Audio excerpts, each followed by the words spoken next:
àtún ti padà dé àwa ọmọ ìrànmọ́ aládé tí ọlọ́run bẹ lẹ́dùnmarè tó dá dáadáa kó tó di pé àwọn òyìnbó ó da gbogbo ìrìn àjò wa rú. Wọ́n pè wá ní tí ọlọ́run ò pè wá léni nísìn gbogbo wa wá di tí à ń struggle kí ayé wa lè dá kó lè rọrùn.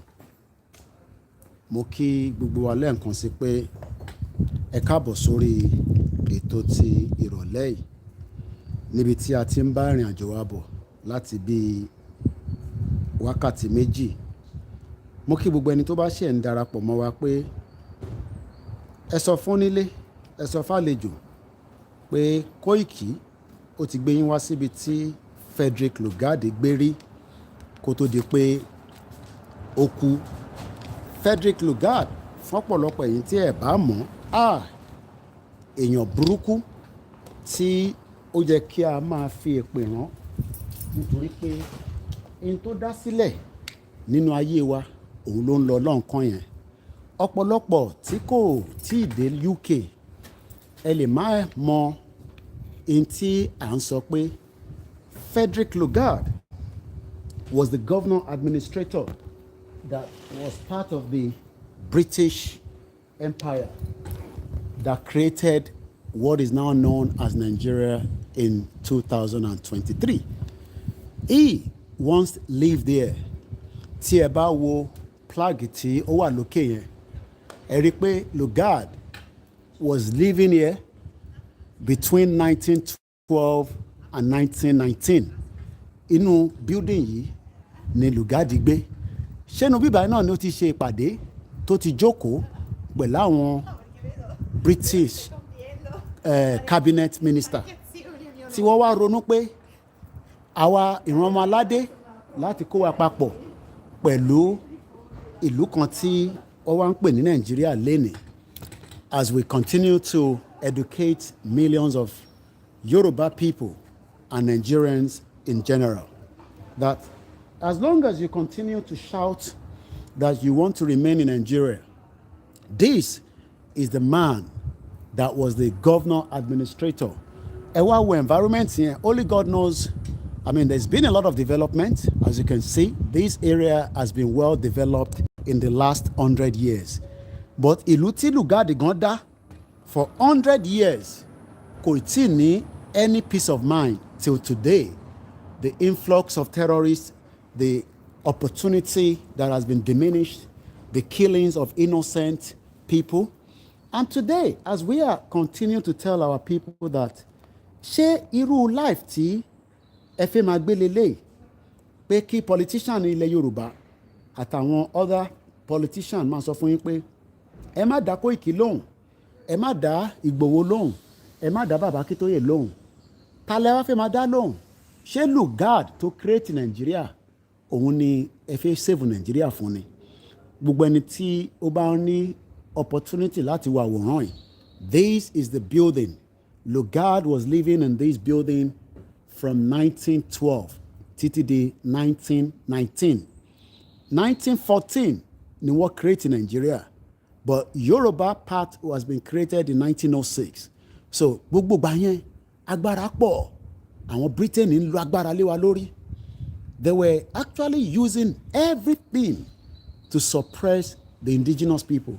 And today, as the indigenous people are crying, shouting that we are no longer interested in part of what is Nigeria, some Yoruba are saying that ẹ má jẹ́ ká ṣe bẹ́ẹ̀, ẹ jẹ́ ká tún lọ dìbò, ẹ wá fẹ́ máa dìbò, ẹ mọ̀ pé agenda Lugard òun ni ẹ ṣe ń ṣe. As the Yorubas, the Biafra, the Middle Belt, the Arewa, this creation of Nigeria was structured, put together in 1914. And today, we are now saying to everyone that is it going to be okay for us to remain in this contraction, or is it not best in the interest of everybody to divide Nigeria now? Some say dividing Nigeria is not the best option. Dividing Nigeria is no longer something that can be done in 2023. Let's remind you that in the last 40 years, we have seen the breakup of countries that have been kept with different people that are not meant to be. So why should we, as Yoruba people, why should the Biafrans, why should the Arewa, why should the Middle Belt all be kept together in a country known as Nigeria? The question has not yet been answered. We have been asking for the question. And as you can see, the man that done the deal is not just the only one. There was also one more person. Who is that person? That is also the, the Secretary of the State for the British government as at that time, known as Chimberley. These were all the people that put what is now known as Nigeria together. Nigerians must now ask the question, ṣé ẹ sì fẹ́ máa jẹ́ Nàìjíríà, àbẹ́ fẹ́ jẹ́ Yorùbá, ẹ fẹ́ jẹ́ Biafra, ẹ fẹ́ jẹ́ Middle Belt, ẹ fẹ́ jẹ́ Arewa? For us to do so, we must say to all our Yoruba politicians that àti gbọ́n, àti mọ bó ṣe ń lọ, ẹ má tàn wá, ẹ má fi omi ọbẹ̀ kó wa jẹ. Nigeria is not going to work. A very good evening. Bear with me. I have to do some motivational picture in your consiwa. So, Emma Binope, I'm going to put this down so that we can get the next person image out there. Once again, ẹ jẹ́ ká máa rántí pé tá bá ní a fẹ́ dúró sínú Nigeria, it is not going to work and it is never designed to work. Nigeria is at the crossroad. Let Nigeria go the separate ways. See, Nigeria about break is not going to be the end of the world. It is just going to be picture ìyàwó Lugard wá fún yín and the rest of the people that are involved in this, what is called Nigeria today. And there are a lot of Nigerians on Twitter fighting, talking about Nigeria, knowing fully well that Nigeria is a crime scene. We are Yorubas, we are not Nigerians.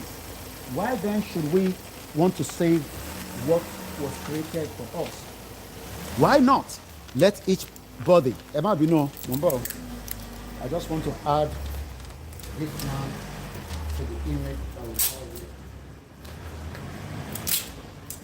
These are the people that we should be looking at their face and be asking our alale, our shepherd to the who's fine. Oh my God. Can you imagine? Lugard àti ìyàwó ẹ̀ ti jábọ́ sísàlẹ̀ o. Bẹ́ẹ̀ ṣe máa jábọ́ nìyẹn tí ọ̀run máa pa yín. Wàláhì méjèèjì ìyàwó Lugard ló ti jábọ́ sílẹ̀ lẹ́ṣà. Ká bèsè lẹ́bi. Can you imagine? Ṣẹ̀rí àǹjọ̀nú tí bó ṣe jábọ́ yẹn bẹ́ẹ̀ náà ni Nàìjíríà ṣe máa dàwó lágbára tẹlẹ́dùmarè. Wàláhì méjèèjì picture tí mo yà ó ti jábọ́ sí ilẹ̀ ńlẹ̀ bẹ́ẹ̀ ha. Can you imagine? Okay, no problem. I'll manage èyí tó kù. Mo ń sọ fún gbogbo ọmọ Yorùbá lẹ́ni pé ìkà tó ṣe fún wa tí ẹ̀yin sọ pé ká remain as one Nigeria.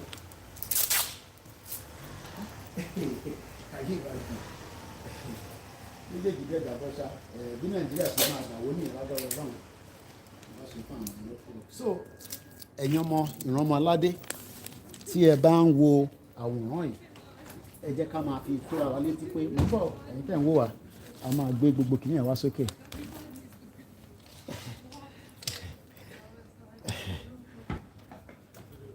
So this is the images of those that we need to know.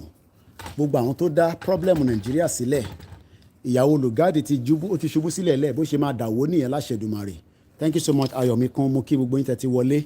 Orúkọ mi ni Ọláyọmí Kóìkì tí gbogbo yín mọ̀ sí Kóìkì Media. Ẹ mọ̀ pé mi mo máa ń sọ pé I love to come out in reality.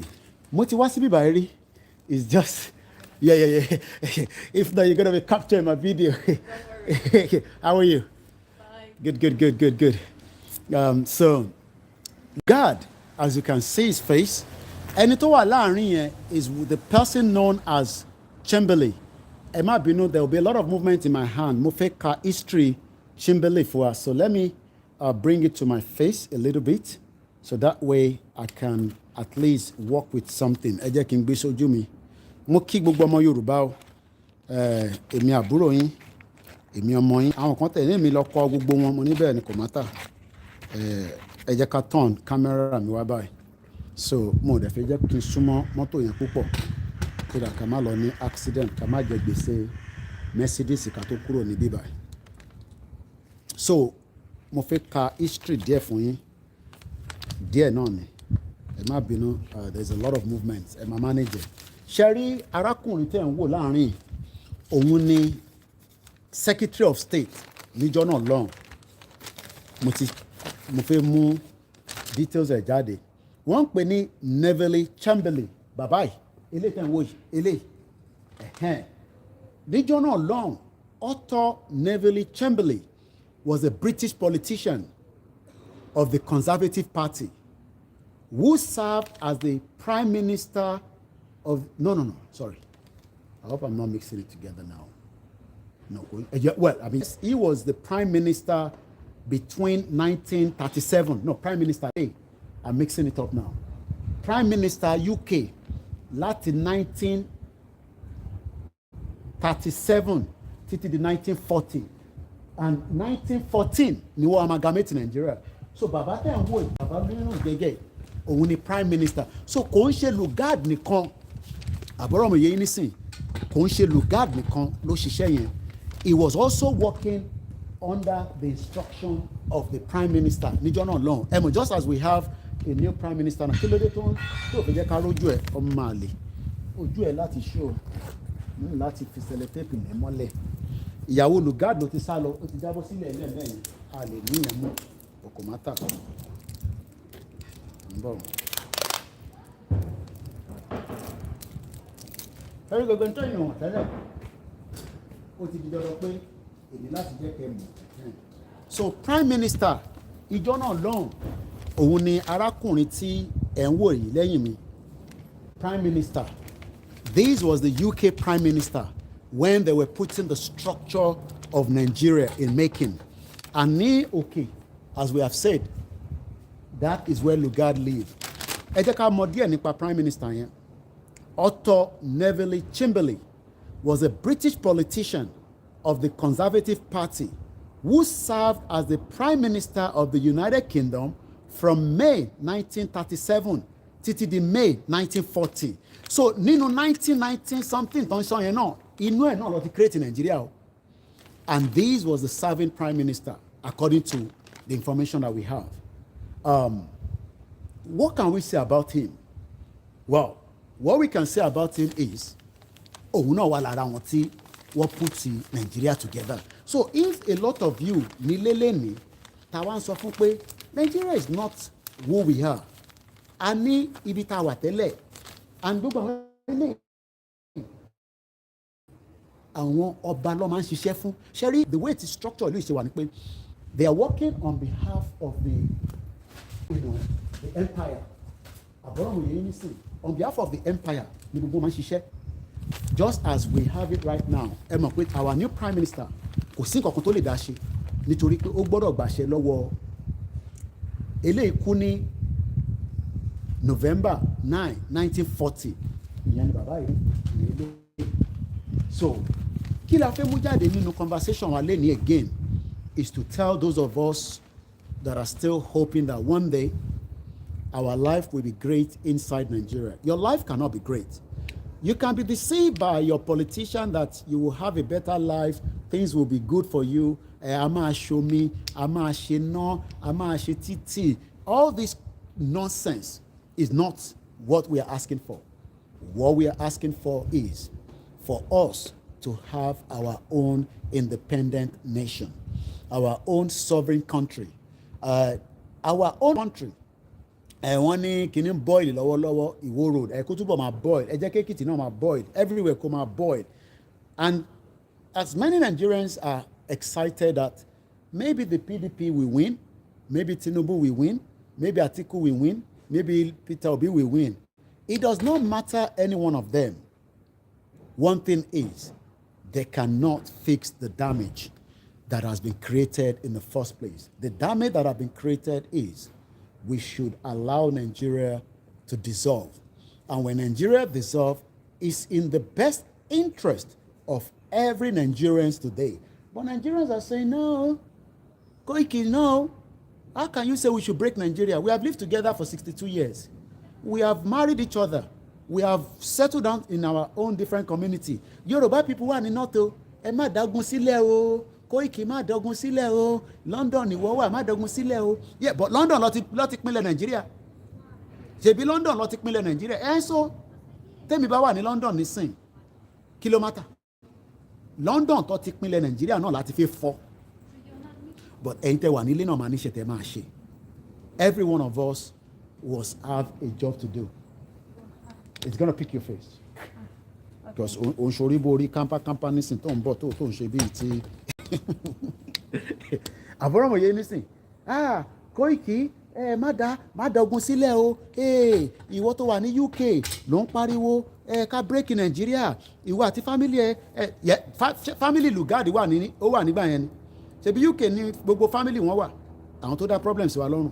So àwọn tó dá problem yẹn sí wa lọ́rùn bó ṣe dá sí wa lọ́rùn láti inú UK náà làwa náà láti máa sọ fún wọn pé intẹ́ṣe sí ìran wa tí ìyà fi ń jẹ àwọn ìran wa tó di pé ẹ̀ ń jà ní imagine ẹ máa jà ní cash machine. ìgbádùn fẹ́ ká máa rójú òun dáadáa lọ́dún pa a máa rójú ẹ̀ a gbọ́dọ̀ máa rójú ẹ̀. So kí la fẹ́ mú jáde nínú ètò títè ní just as we have done all the time is to tell everyone that the time is now. If we miss the opportunity, no problem. If we miss that opportunity, no problem. But the only problem is there will be more bitterness. There will be more bitterness. A lot of you will never get yourself together. Look, sorry, ọ̀tọ̀ ni àdúrà. Ẹ jẹ́ ká máa pray. Yes, we love to pray. But praying is not the only solution. Ọlọ́run ti rí gbogbo àpẹẹrẹ pé let me say this. Nigeria is really in a spiritual bondage. I'm talking about not Nigerians. No. Nigeria itself, that name Nigeria, is in a spiritual bondage. Àwọn tó ní òye tó ní ìmọ̀ ló understanding tí mò ń sọ yìí. Nàìjíríà tẹ̀ ìrọ̀rùn wò yẹn ó wà nínú ẹ̀mí òkùnkùn burúkú.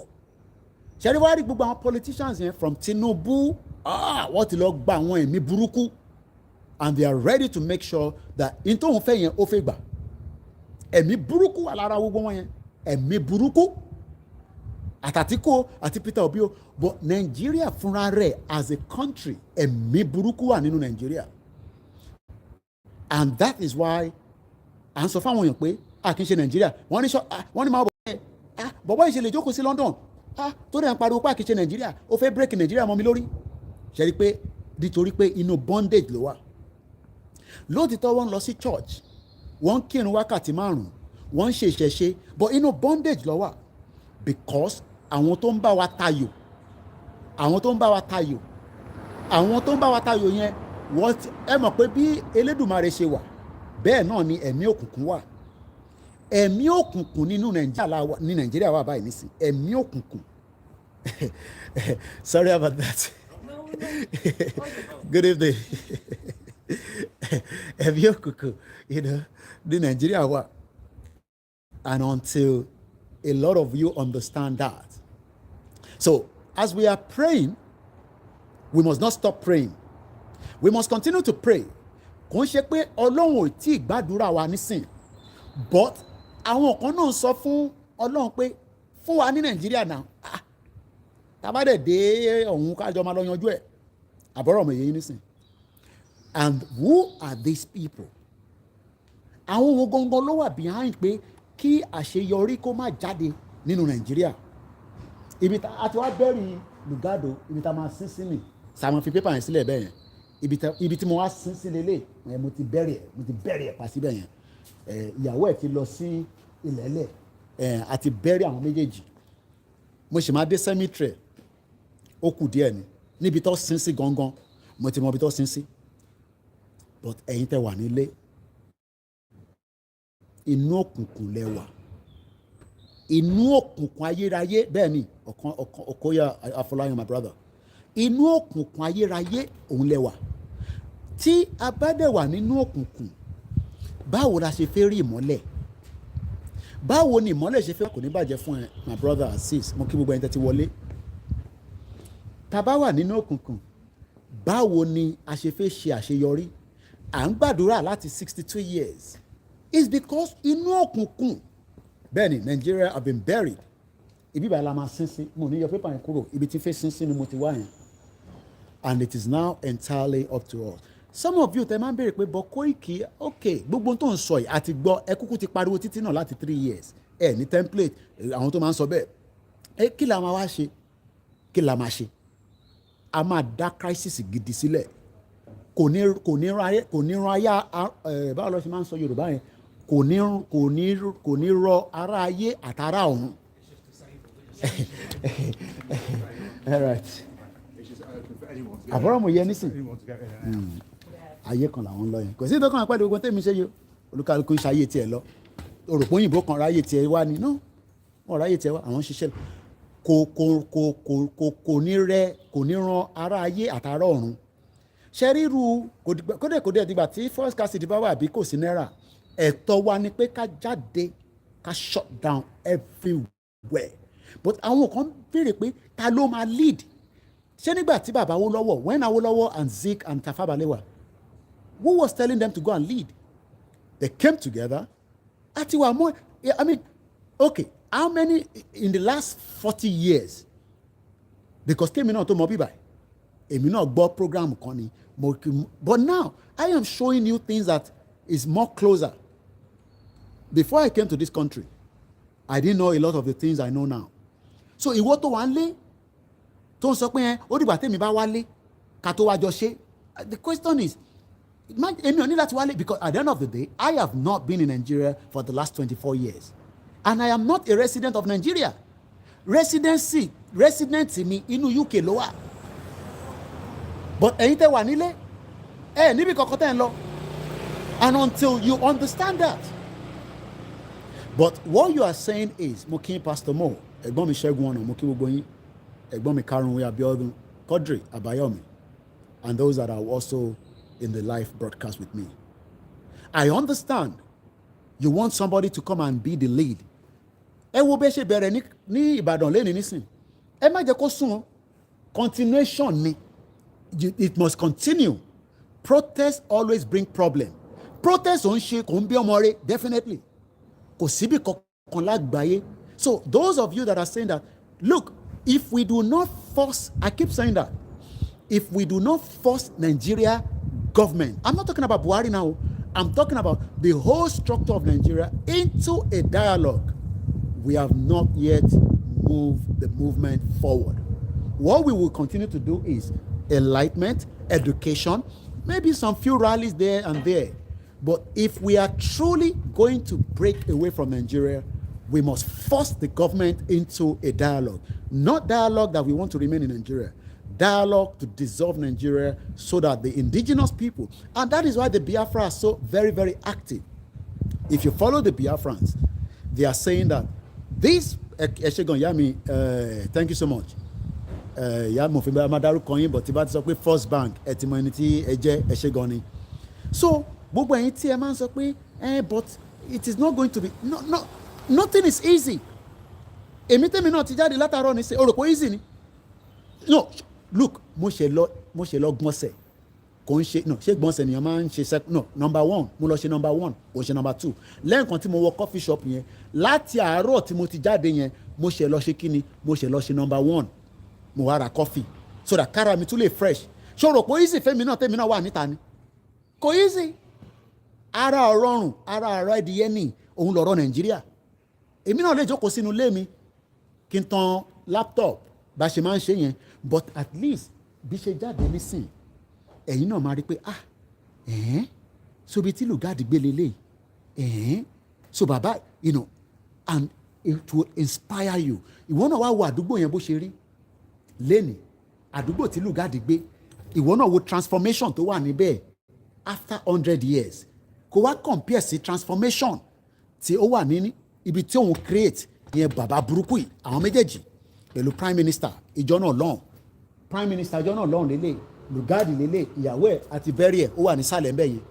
So in tí mò ń sọ fún yín ni pé kò ń ṣe nǹkan kan tó máa wá easy but ẹ̀yin fẹ́ nǹkan tó fẹ́ easy èmi náà like tó bá jẹ́ pé ó easy but ìlú tá à ń bá tayò àwọn ẹ̀mí burúkú ẹ̀mí òkùnkùn wà nínú ẹ̀ tí kò fẹ́ jẹ́ kí Nàìjíríà kò break because ìjọ tí a bá ti jáde tí wọ́n recognize wa ṣe rí igbe pé wọ́n recognize wa yẹn kò ń ṣe láàrin ara wa mọ́ nísìn igbe pé a fẹ́ gba Yorùbá nation ó gbọ́dọ̀ ta sí gbogbo àgbáyé ni kò ń ṣe tá a máa tún máa sọ pé yẹn a fẹ́ gba Yorùbá nation a fẹ́ ṣe declaration àárín ara wa nìkan no ó gbọ́dọ̀ lọ sí gbogbo ó gbọ́dọ̀ lọ sínú inú space pé àwọn kan dìde tó ń pè ní ìran ọmọ aládé tí wọ́n ti jáde and this is the most important part of why we are saying that we must push the message.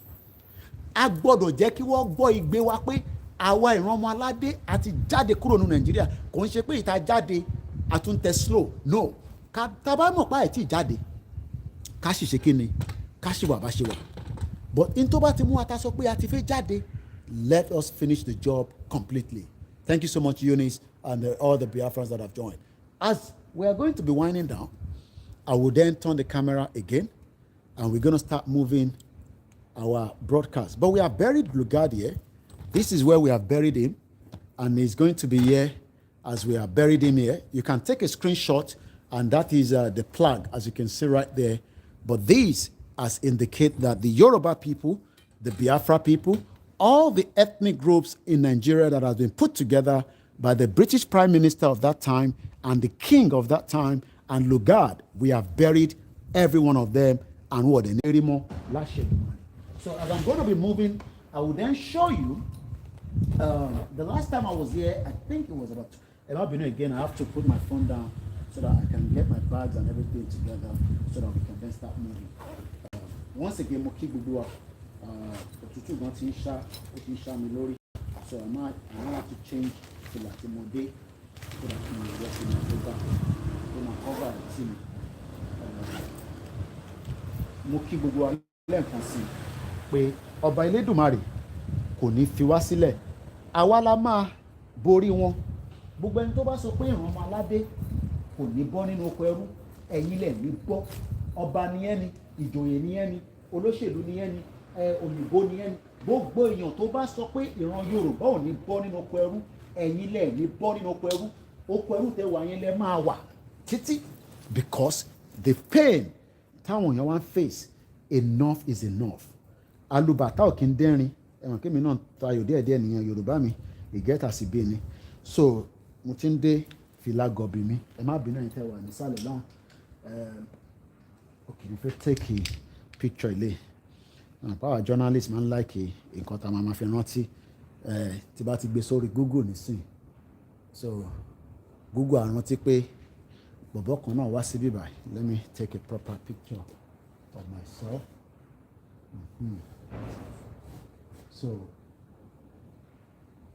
once again Koiki Media bringing the world closer to your doorstep as we have buried Lord Lugard with the Prime Minister at his residence that he lived from 1912 to 1919. The time for the Yoruba, the Biafra, to exit the contraction that was put together by the British government in 1914. Yoruba nation now, all hail Biafra, all hail Yorubas. Okay, go to. You're welcome. So, Lugard, ibi tí a sin sí ò ní gbérí mọ́ láyé, ibi tí a sin sí ò ní gbérí mọ́, gbogbo ibi tí spirit ẹ bá wà kò ní sí sinmi fún because interdasílẹ̀ pain yẹn là ń face lọ ẹ má bínú a máa gbé wá sókè nísìn. So once again mo kàn fi ṣe touch of my Instagram ká má ṣàlàyé má ṣe nǹkan kan lórí Instagram torí not everybody has Facebook today so ẹ má bínú ẹ tí ẹ ń gbọ́ wa. So what I'm gonna do ilé wà lórí tripod so mo lè gbé wá sókè báyìí put this back up káyọ̀ máa wọlé lẹ̀ ká kọ̀ ṣe a few seconds Instagram and then we can go out of here and then start heading back home torí pé ilẹ̀ ti ń ṣú tílẹ̀ bá ti ń di 4 gbogbo ẹ̀ ti di bó lọ ya mi lẹ́ẹ̀kan sí mo kí gbogbo èèyàn ọmọ ìran aládé tẹ́ ń gbọ́ wa níbikíbi tí ẹ ti ń gbọ́ wa. Lugard òun ni ẹ̀ ń wò yẹn níbi tó gbé from 19 ó gbé níbí báyìí from 1912 títí di 1919 and today Koiki Media ó tún wá ṣe kíni àti wá bẹ́rì ẹ̀ bá ṣe wá bẹ́rì ẹ̀ yẹn bí Nàìjíríà ṣe máa dàwó láìpẹ́ láì jìnnà lágbára Elédùmarè. Nigeria must break by fire by force whether they like it or not. If anybody is asking how do we break away from Nigeria, we will do whatever it takes. We can't say everything on the social media, but one thing is, don't expect any country to intervene until there's crisis. There can be different crises. Part of the crisis is continue to educate and bring to your conscious mind that Nigeria of today is no longer working. And if anybody thinks that Nigeria is going to work, you are living in a big denial. Let us break away from Nigeria. Once again, my name is Olayomi Koiki. As we're ending this broadcast, for those of you on Instagram, you can join me on YouTube and Facebook where we continue the live streaming. So once again, mo kí gbogbo wa lẹ́ẹ̀kan sí ẹ̀yin tí ẹ wà lórí Koiki Odùduwà because mo ọwọ́ mi ó ti busy pa báyìí. So tó bá possible ẹ darapọ̀ mọ́ mi ní orí Koiki Media gangan. I'm going to end this. Kọ́wọ́ mi lè free there. We are still live on Koiki Media on YouTube.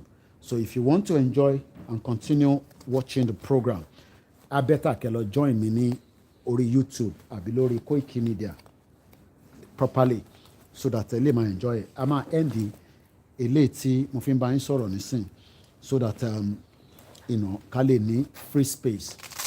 Ibi tá a máa fi Lugard sí ní tó bá hun council kan máa yọ ní ọ̀la àwa ti bẹ̀rẹ̀ kódà ẹni tó nílé ó ti bá mi sọ̀rọ̀ òyìnbó ni ó sọ̀rọ̀ dáadáa nígbà tí wọ́n ṣàlàyé fún bó ṣe ń lọ ó sọ̀rọ̀ dáadáa nítorí pé gbogbo wọn ló mọ̀ pé àwọn òyìnbó ìkà ló ṣe fún ìran Yorùbá.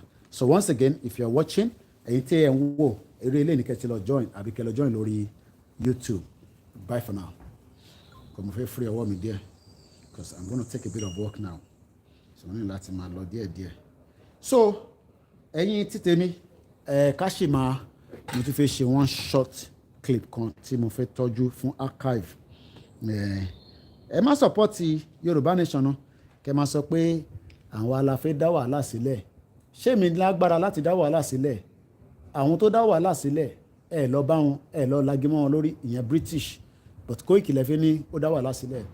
Once again, February 2023, as Koiki Media finally again, just to bring to the conscious mind of the Yoruba people, the Biafra people, that this is the resident home of the colonial administrator known as Lord Fedrick Lugard. Lord Fedrick Lugard lived in this particular building, which is on Rutland Avenue, or yeah, I believe it's Rutland Avenue, where he spent most of his years. He lived there from 1912 to 1919. Until then, Nigeria was created 2 years after Lugard started living in this particular. And let me give you the shot from the view outside. Ejeka wo shot here. So when we say that Nigeria is not working, so you can see the kind of ilé tí wọ́n ń gbé níjọ́ náà lọ́hùn. Àwọn ń gbégbé ọba láyé. They live a very big life. You can see what it looks like all the way down there, Lolo. This is where Lugard lived.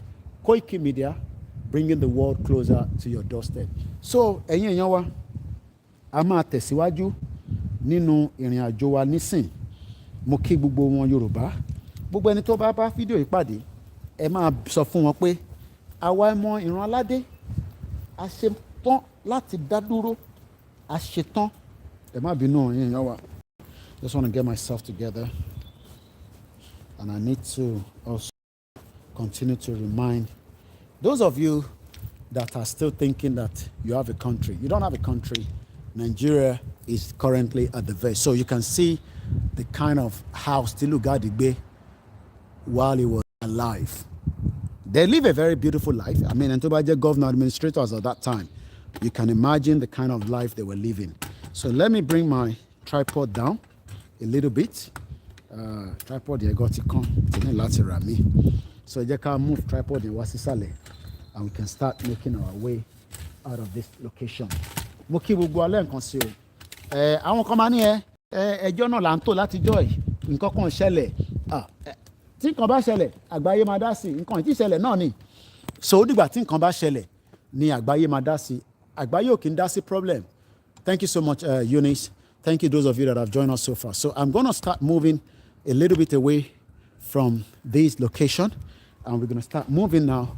And you can see the kind of, only God knows how they were living a massive, beautiful life in 1900, 1700. In 2023, as we buried Lugard at the beginning of this year, may Lugard generation continue to suffer for the consequence of what they've done.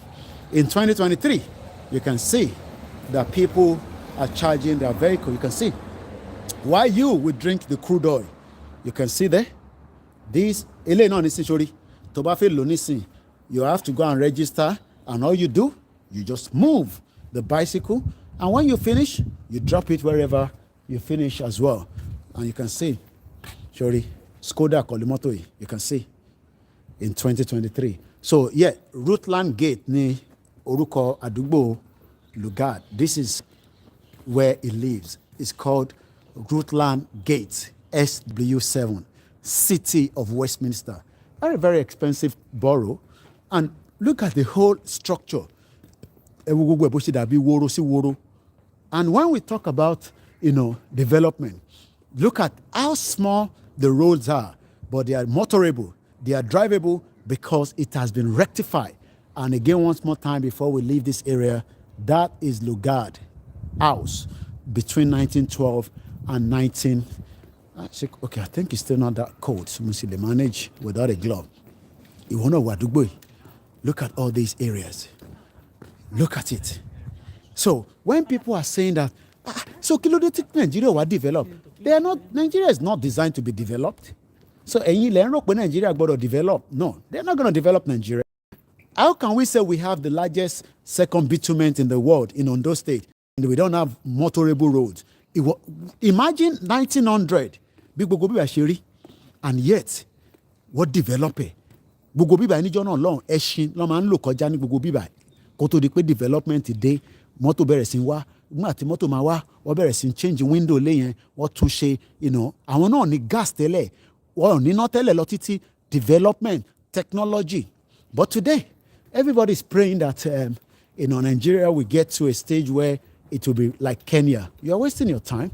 We have been telling you the best option is let us find a solution to the problem. People are saying, no, the solution is let us go and vote. Wàsíù bá ti kọrin fún wọn ní APC campaign. P-Square bá ti kọrin fún wọn ní PDP campaign. I don't know who is singing for them. I don't know P-Square is singing for them There's another person here. I don't know who that person is.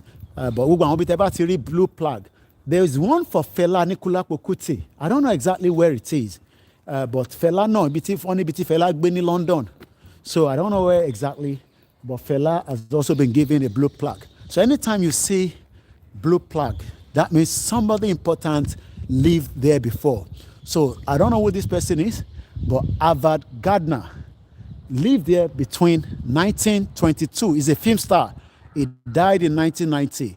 So anyway, Tebatiri blue plaque here. This is what we should be doing.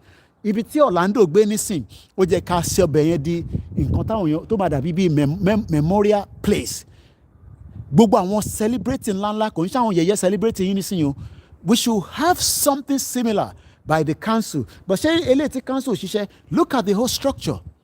Ṣé eléyìí tí council òṣìṣẹ́, these are very expensive areas. Gbogbo ibi táwọn MK Abiola máa ń gbé lélẹ̀ àwọn olè politicians. And only Barawo Yoruba politician, Igbo they all have houses here. Don't be surprised. They all have houses here. And what we are saying is, the time is now for us to vacate Nigeria. Nigeria is at the crossroad, and we must, allow Nigeria to finally collapse. But those of you that do not want to collapse, it is Moriembe láti Yewa, my brother, báwo ni, mo kí gbogbo ẹ̀yin tí Yewa, mo kí gbogbo ọmọ Yorùbá ní gbogbo different local government. Ìwọ náà máa béèrè pé ṣé gbogbo London tẹ máa ń pariwo ojú báyìí náà lọ. It is called structure. It is called implementing things at work. England is running their own. Wales is running their own. Scotland is running their own.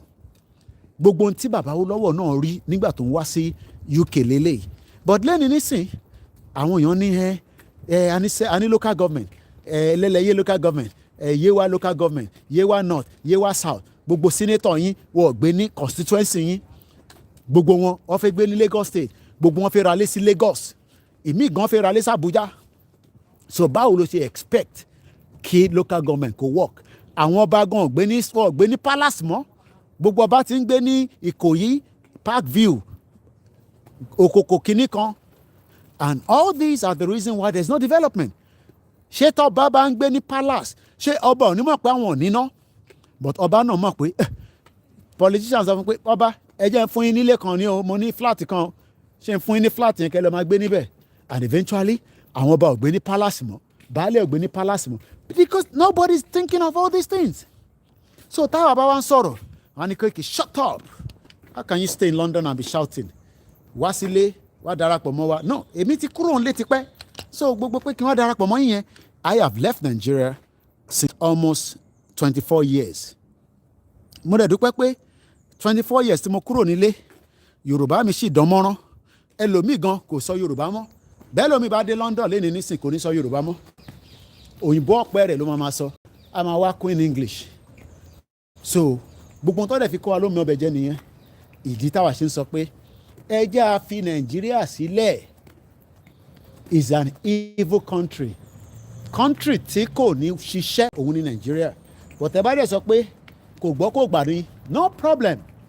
But èmi kàn mọ̀ pé gbogbo ẹ̀yàn ọmọ Yorùbá ẹ ṣé gan ẹ̀gbọ́n mi Ṣẹ́gun ọ̀nà for the super chat and always as well. Mo kí gbogbo ẹ̀yin tẹ́ wà lórí ètò. Very good evening to every single one of you.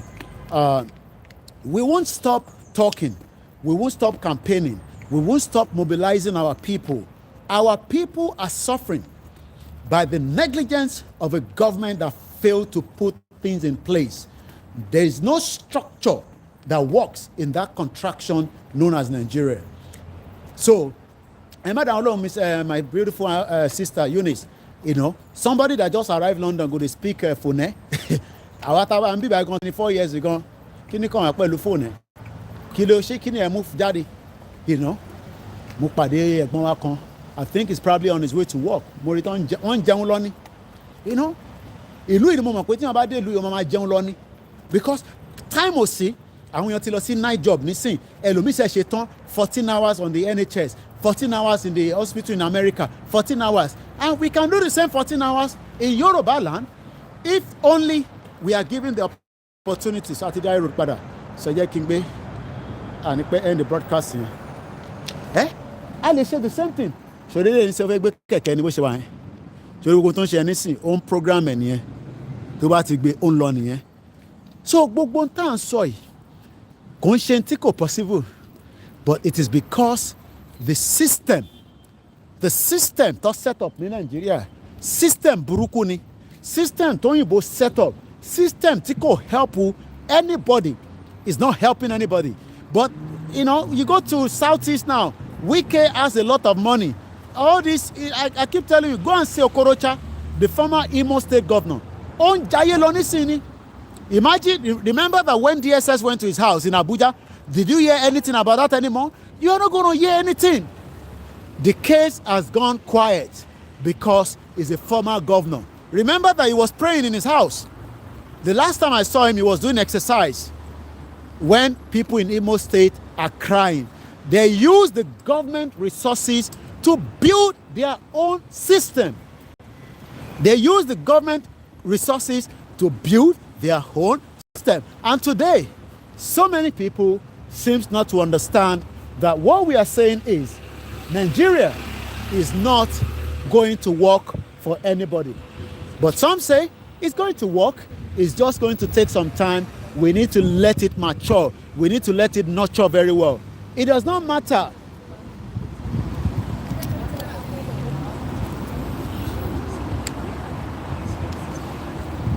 So, it does not matter. Kò ní work, kò ní wà fixable. This is Night Bridge.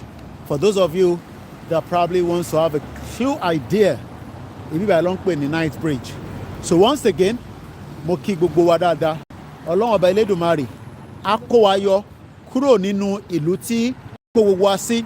Ìlú yẹn ń ṣe títí wa, but unfortunately, we found ourselves in a country called Nigeria. So many people also wants to have a better life, but the better life have been disrupted for so many of our people back home.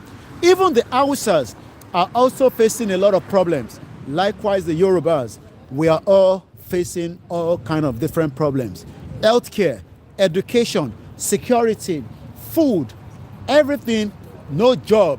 Nothing is literally working in the contraction known as Federal Republic of Nigeria.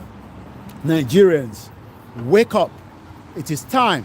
Ká gba ògo wa kúrò lára ìlú tó ń pè ní Nàìjíríà kí ògo wa lè búyọ. Ọ̀pọ̀lọpọ̀ ní ó sì máa wáyé bọ̀ kò ń ṣe nísìn. Ẹ jẹ́ ká ṣe sùúrù. Ẹ ká jẹ́ kí Tinubu lọ ná tó bá ṣe 8 years tó bá fail tó bá ṣe dáadáa àtúnṣọ pé lòmíì náà kó tún lọ. And this is the narrative of some Yoruba elites that are supporting the campaign of Tinubu for president. The same goes to Atiku. The same goes to also, sorry, you can see so many things going on. Art gallery, So, and our Nidake, we will not stop until we achieve our right to self-determination. And she criminal, and she panyo. We have not sent anybody to go and kill anybody.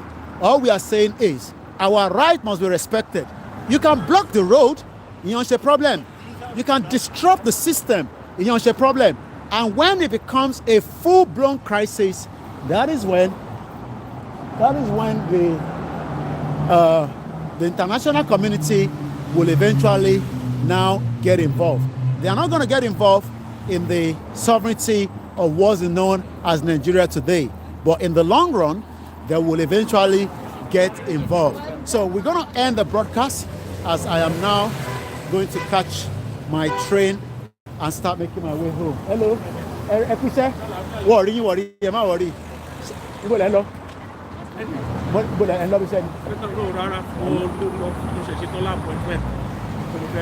All the best. All right. Thank you so much. We have a lot of Yoruba people, So many of them. Brilliant. Well, to get stuck.